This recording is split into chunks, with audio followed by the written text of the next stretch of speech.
What's going on, fellow A-Plusers? It is I, your Morphinominal host, Adam Perez, back once again with another Ultraman Trigger review, as we're about to go ahead and get into episode number 14, back from the little recap Detective Marluru storyline that we certainly had for episode number 13. Now we're back into the nitty-gritty, ladies and gentlemen, and I'm really excited to go ahead and get into this week's episode. I do apologize in regards for the lateness of this episode. I did feel like this week I just had so much on my plate. A couple of last minute things wind up coming up that took me away from doing videos. Trust me when I say Ultraman Trigger is not the only video that I'm actually behind on right now. So I am playing a little bit of catch up here this week. So I do apologize that this video is coming out so late, especially just before we wind up getting ourselves a brand new episode this upcoming Friday that I'm certainly looking forward to. But guys, trust me when I'm saying I am trying to certainly get back on schedule with these Ultraman reviews. So I certainly appreciate your patience, and I appreciate you guys continuing to come back for these reviews on a weekly basis. So thank you very much, guys. As you can see, my wall is almost coming along. I got this little back corner piece to certainly finish, and then I've got maybe third of the wall left. I could be absolutely wrong in regards to that, but it feels more like a third of the wall left. So baby steps. It's definitely happening, guys. But anyway, let's go ahead and get into Ultraman Trigger episode number 14, an episode that I thoroughly enjoyed because enter new opponents here. Just when you thought the Giants of Darkness, after the big storyline that we wind up having with Trigger Dark and things like that, now seeing Chimera, knowing that it is in fact Kengo, the one that really took not only the Eternity Core from her, but the love of her life and Dark Trigger away from her. It's become very personal. And so while I was definitely expecting them to certainly lash out towards Ultraman Trigger here in this episode, the Giants of Darkness have other plans, as we have a brand new life form by the name of the Absolutians certainly have made their presence felt. Now, again, I am not familiar with the Ultraman Trigger franchise, but I do believe that the Absolutians certainly do play a significant role in the Ultraman franchise. I believe I have seen them maybe pop up in like a couple crossover movies or big Ultraman movies, if I'm not mistaken, just off of some of the Wikipedia stuff. I wind up doing a quick search in regards to Ultraman Ribut, who wind up actually popping up in this episode here for a brand new crossover event also. So I wanted to look him up a little bit, and I do see that, like, what is it, the Ultra Galaxy Fight or something like that, the Absolute Conspiracy. Like, so I'm assuming that these characters have definitely popped up in the franchise before, but for me, this is my first time getting introduced to them, and I gotta say, I absolutely love the costume designs that we get to see here as we're introduced to two Absolutions. We got Absolute Tartarus and Absolute Divalo that wind up coming onto the scene, trying to lay claim to the Eternity Core for themselves, and we do get the opportunity to see these new enemies coming out of the woodwork, and the Giants of Darkness are not happy, even to the point of like fighting them to a standstill. And we've seen exactly how powerful the Giants of Darkness are, and so to have the Absolutions kind of come in to the point of really a standstill, putting the Giants of Darkness sort of on their heels, it definitely was quite surprising to me. But you immediately get to see just the threat level that they definitely have when it comes to trying to get the Eternity Core, and what Ultraman Trigger is certainly going to have to wind up facing in here. So powerful new enemies that I'm truly looking forward to seeing, really giving the Giants of Darkness a taste of their own medicine before retreating to go ahead and recharge some of their batteries, but not before they certainly send a brand new monster down to Earth to kind of really, to me, after you see this battle and see the Absolutions returning after Ultraman Trigger in his glitter form, his glitter Trigger Eternity form winds up getting rid of the monster this week.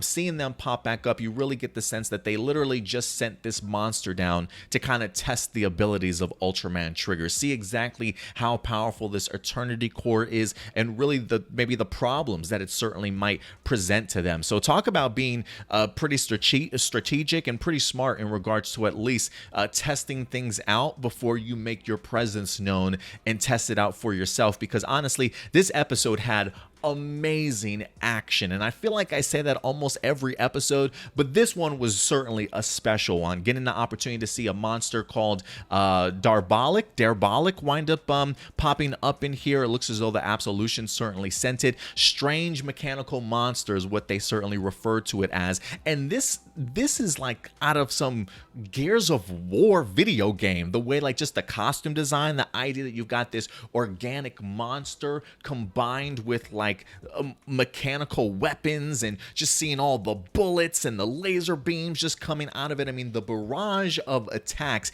like even the Guts Falcon being flown in here, the pilot wind up saying like it has an incredible defensive barrage, and it really does. Like, just seeing all the streams of bullets and lasers certainly coming out felt something like out of an anime, like I was watching like a Robotech or Macross, fighter pilot, like flying in between a million missiles certainly coming its way. It was incredible to see, even seeing the Guts Falcon going down the streets in the middle of all the explosions that were certainly happening and things like that. Unbelievable. They definitely brought the intensity, and I even appreciated when Ultraman Trigger like grabbed its arm that was like the machine gun, and it's just he's holding on to it as it's just firing through the entire city sort of thing. Incredible stuff, man. I say it all the time that the action blows me away, but to truly see the amount of attention, the detail, the effort, the special effects that kind of really even seem to be like bumped up a notch in this episode, it all goes a long way in regards to making the action just feel very visceral, and even some really great camera works in this episode too, like getting the opportunity to see even not even necessarily for the Ultraman fight, but just seeing people on the ground in regards to Gut Select, like Akito along with Yuno when they're firing at the monster. Just the really great camera angles and the shots that you get. And I love just the shot of like seeing the building getting ready to collapse on them before Ultraman Trigger comes in to go ahead and knocks the building out of the way to wind up saving them. Just incredible, intense stuff and great special effects for this particular week's episode. And then once that monster's certainly done and out of the way, we do get this opportunity to see the Absolutians kind of get in on the fight themselves to certainly test out Kengo and Ultraman Trigger for themselves. But thankfully, we wind up getting ourselves a great appearance here by Ultraman Ribut. Not a character that I'm personally familiar with, but I gotta be honest, I really enjoyed the Ultraman Z crossover event that we wind up having. It was like 2 episodes long. Really enjoyed what it wind up doing for Kengo as a character.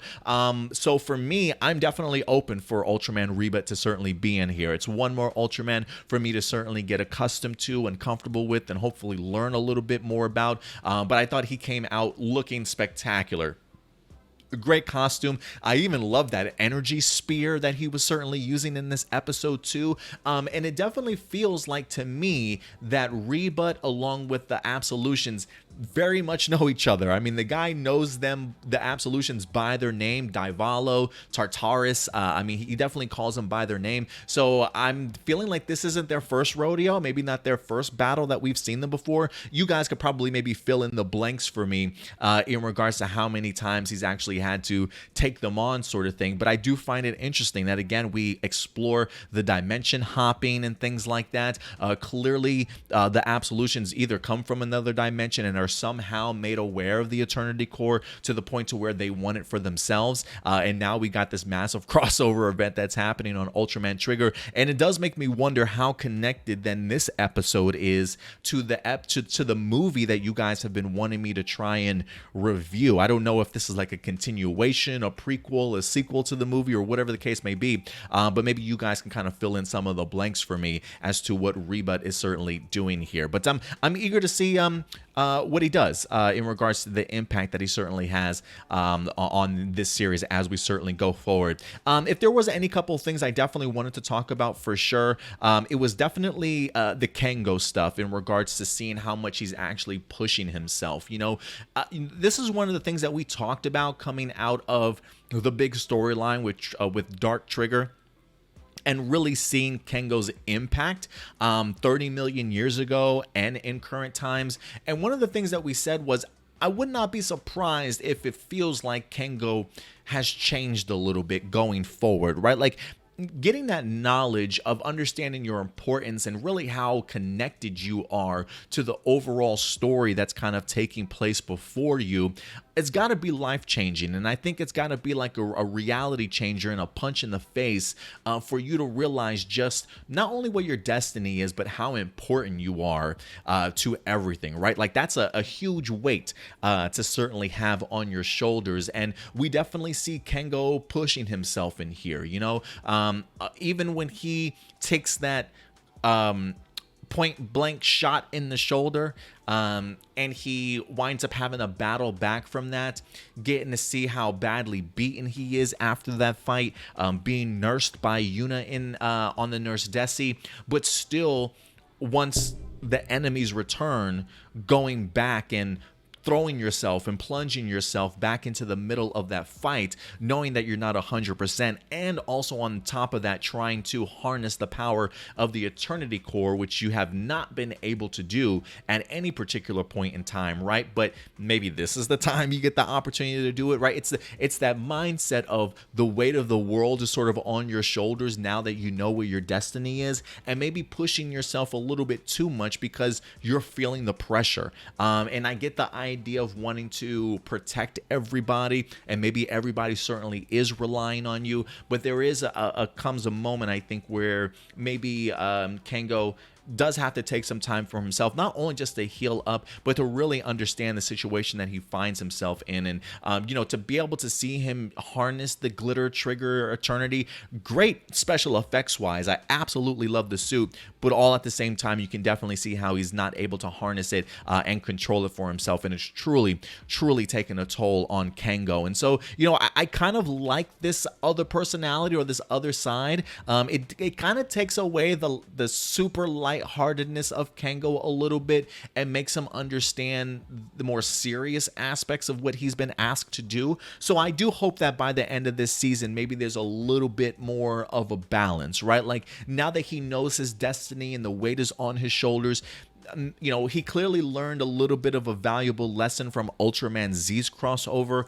I'm hoping he learns a lesson also from Ultraman Ribut that allows him to not only harness the Eternity powers, but maybe handle the pressure that certainly comes along with it. So I really enjoyed the Kengo stuff. I thought it was really weighty and really emotional to kind of see what he finds himself having to deal with. In a quick side honorable mention, though, speaking of Kengo in regards to him being Ultraman, the captain seems to be picking up on Kengo being an Ultraman. Talk about an incredibly smart dude here, recognizing the moment in which Ultraman wind up getting that point blank shot in the shoulder and realizing that Kengo also is certainly favoring his shoulder. Not sure if he has any other moments that he's kind of seen or now thinking about where he's making those connections, but it seems as though the captain is certainly picking up on it. And, you know, for me, it's just a matter of time, right? Before the entire Gut Select team winds up understanding and knowing that it's him. Why, you know, I guess there's a part of me that at this particular point in time, I can honestly say, like, you should probably tell him, you know, like, if anything, you should probably tell the rest of your team that it is who you are. I personally don't see the harm in them finding out, especially with Aikido knowing and Yuna knowing, and they haven't said anything. I haven't really seen anybody on the Gut Select team that has negative intentions or feel some type of way about one of their own being a member of being an actual Ultraman. So it should be interesting to see what the captain winds up doing with this information and if he says anything at all. And then last but not least, the Ignis stuff that we wind up getting. Again, Ignis just tends to pop up anywhere, but I love the idea that he winds up meeting up with Aikido to give him information on the Absolutians. Ignis refers to this as payment for his new spark lens, if you will, that it seems as though he's actually managed to go ahead and put together for himself. So I think it's only a matter of time before Ignis actually harnesses that spark lens and uses it to go ahead and activate his new abilities. When that that's going to be, that I certainly don't know, but it's definitely coming now that we see a completed spark lens. And we've already seen in this episode of the idea of Akito thinking about trying to boost the power of the Nurse Desi. Clearly, there are going to be other threats certainly headed their way, in the fact that we see that already in the Absolutions. And now with Akito getting this intel from Ignis, he has that ability that not only has intel on the Absolutions, but I'm assuming energy readings and things like that. So I would assume he would be able to go ahead and adjust those readings, put that power into the Nurse Desi to honestly make it just as formidable enough to hopefully in the future, when Ultraman Trigger's got to take these guys on, can certainly do it for themselves. And you know what? Guys, one of the things that I've been saying on here, if you've been following our reviews, when I look at the Nurse Desi, and I've said this before prior to this episode a few times, when I look at the Nurse Desi, it honestly looks like it's capable of transforming into something. I was wondering if there was like a mecha aspect to the Nurse Desi that we hadn't seen before. We see it with the Guts Falcon going from a fighter jet or whatever to an actual like land mobile robot that it could certainly use to attack. But the fact that now the Nurse Desi seemingly in its untapped potential, thanks to Akito, now that it has true power, are we going to see it transform? It looks like it transforms according to the schematics that we see. I definitely get like Dragon Zord vibes from or Red Dragon Zord vibes from from MMPR. I absolutely love it. The fact that it looks like a dragon, like a really long extended dragon with the two legs. I'm hoping it does the whole, wave, as body just waves as it flies or goes across the sky. I have no idea.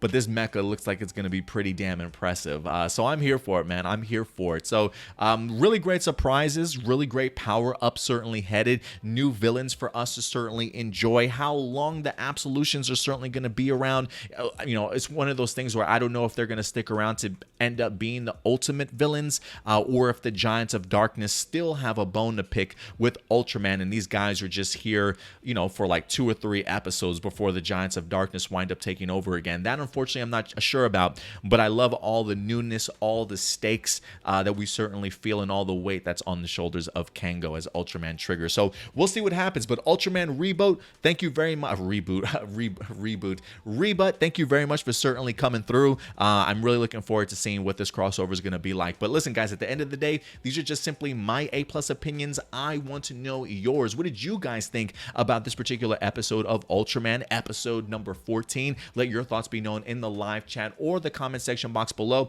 and we'll definitely go ahead and continue discussion until next week's episode or later this week's episode. But until then, guys, do me a big favor as always. Take care of yourselves, take care of each other, and keep it A+. I'll talk to you guys later. Bye.